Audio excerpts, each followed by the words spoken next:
Hi guys, my name's Craig, welcome to Small Farmer Life. Well, the sun's out, but it's still a little bit windy, so I hope the dead cat is actually better than the last one I had. But today we're going to talk about negotiating with a planning officer, because you're going to get assigned a planning officer if you've got a small farm, and your planning officer will be somebody who's in charge of all the cases in your local area, whether it's a house that someone's building or somebody's doing something on a farm. So it's going to be the same planning officer. Now, what's been going on the farm? Well, I've just been given a polytunnel that's 14 foot wide by 50 foot long. I've been down the bottom squaring it up, and I'll show you guys how I put that up. It's brand new, so a good gift. And I'll also be doing a 50 metre by 25 metre no dig system, and I'll show you how we'll do that. We'll get the grass right down, straw, bring in loads of topsoil, loads of compost, and then I'm also going to be pulling the 6 foot fence because my actual come-alongs came, and I'm actually going to be using the chickens are fighting as usual, so I'll be using an actual homemade strainer to pull that 6 foot fence. So anyway, how do you negotiate with a planning officer? Now, you really want to know what your planning officer's like, and you can do that before you even put in any planning applications by going online and looking at your local planning portal. So every town has a planning portal that you can go on and check out who your planning officer is. So what you've got to do is just type in your area and you'll see who the planning officer is for your local area, and you can see all the planning applications that have gone in for your local area and see what the attitude is like of the actual planning officer. Are they refusing lots of planning applications? And you might want to look at planning applications that you were going to be putting in, so you can gauge what your planning officer is like by just going on the planning portal and checking out what they've approved and what they haven't approved, and also what locals have objected to and what locals have supported. Now, let's say you want to build some stables or a polytunnel or a barn. Let's go with a barn. Now, if you wanted a barn of 40 foot by 30 foot, what I would suggest is that you go and ask for a 60 foot by 40 foot barn. Now, you can get your planning officer out first and you can talk to them and see what they think about that size barn, and they'll gauge you, what you're like and what you're going to be doing on your farm, and you can get a gauge of what they're like, so you can get to know each other. Now, you can do that, like I say, before you put your planning application in, or you can do it after you put your planning application in. So you can put your planning application in for the 60 by 40 foot barn, but remember, you only want a 40 foot by 30 foot barn. And if I was going for a barn on the size of land I've got, which is 2.7 acres, then there's no way I would get a 60 by 40 foot barn. But I probably would get a 40 by 30 foot barn if I did what I'm going to tell you to do. So you put in your planning application for the 60 by 40 foot barn, and the reason you're asking for a bigger barn is you can see what people in the area think of it. So you'll see if there's any objectors in the area, and you'll see if the utility companies or the motorways, the highways, because they all want to read the planning application. You can see what all of those guys think of the actual planning application itself. Now, they get 21 days to do that and to actually object or support your planning application. Now, some of them don't even reply and a lot of them do. So you could get 1,000 objections, but it doesn't mean to say your planning application is going to fail. Now, if you wait 21 days, that's how long people get to object to your planning application.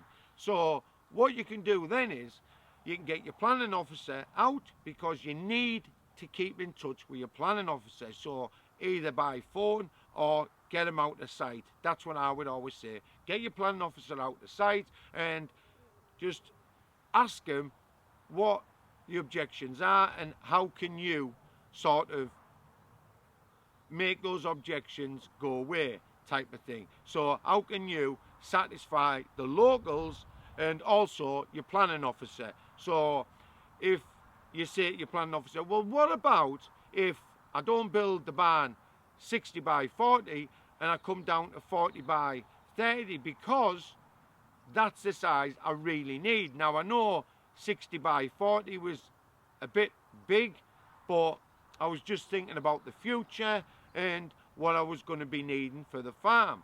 But I really do need a 40 by 30. Now, the planning officer is going to think, right, well, this person is actually thinking about the locals and is come down in size, and yes, a 40 by 30 on 2.7 acres is not a bad size barn. Now, I know this isn't a bad size for this size of land because my friend done exactly the same, and I'll tell you a little story about him and how he'd done something else with his planning application. Now, so let's say you've got your objections, you pull your planning application out and you amend your planning application. Now, this doesn't cost you any more money to put the planning application back in.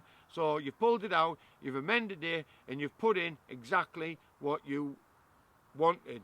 But you might also have had to change the materials because someone might have said, well, I don't want it to be all metal, it look nicer timber sided. So you might change it from box profile sheeting to timber sided and that sort of thing. So you've basically appeased the objectors by actually doing what they wanted, and the planning officer will see that you're working with the locals to give them what they want, and also the planning officer thinks, right, well, they haven't got exactly what they wanted, I'm in charge, they're not in charge, and they're going to have to settle for a smaller building than they actually wanted.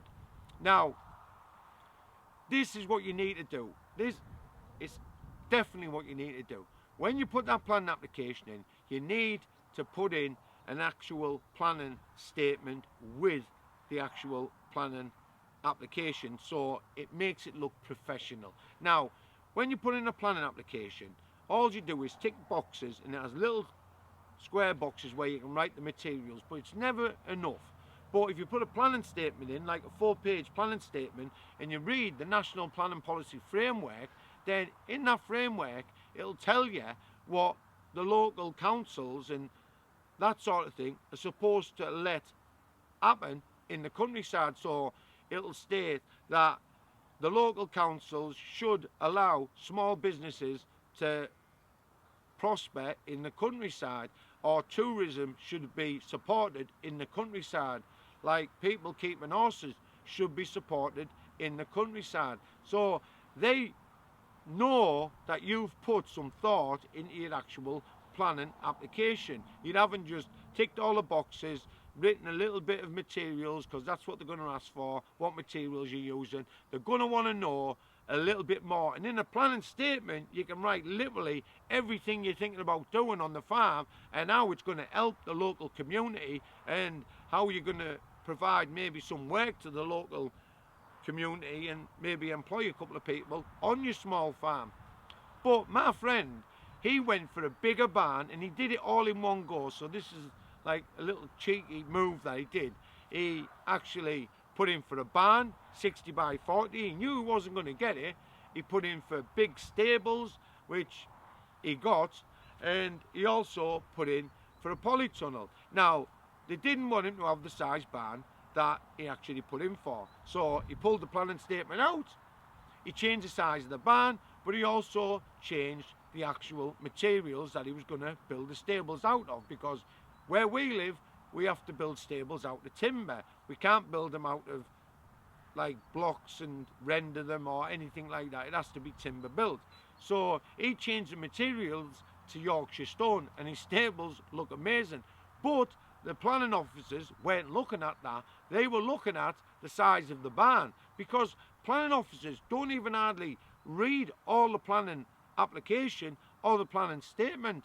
Most of the time they just flick through it because they've got so many to go through. They're not reading every little bit of it, so they'll just read the bit that people were objecting to and then they'll sign it off. So as long as you're not doing anything that is really bad, then they'll probably pass the planning application. And if you've addressed all the objections that you've had from locals and you've addressed the concerns of the planning officer and that sort of thing, and you've actually come down in size of building, they look like they're in control, but technically you've got exactly what you wanted, and the locals have also thought, right, he hasn't got the size he wanted, but he's got a smaller one. So they think they're in control, but all the time, you've got exactly what you wanted. Now, that's how I would negotiate with the planning officer. And I've also got a gift to give away.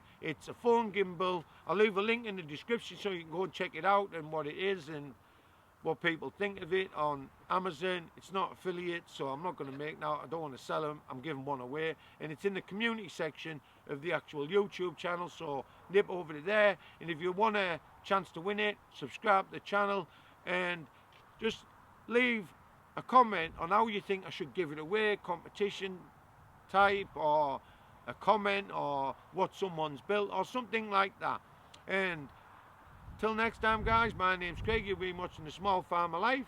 If you like the video, hit the like button. If you want to win that gimbal, then subscribe to the channel. If you want to be notified of more upcoming farmer videos, then hit the bell button and you'll see me pull the fence, put the polytunnel up and do the no-dig system, and a lot more that's going to be going on the farm. So until next time, guys, take care of yourself, and most of all, take care of the family. Bye for now. See ya.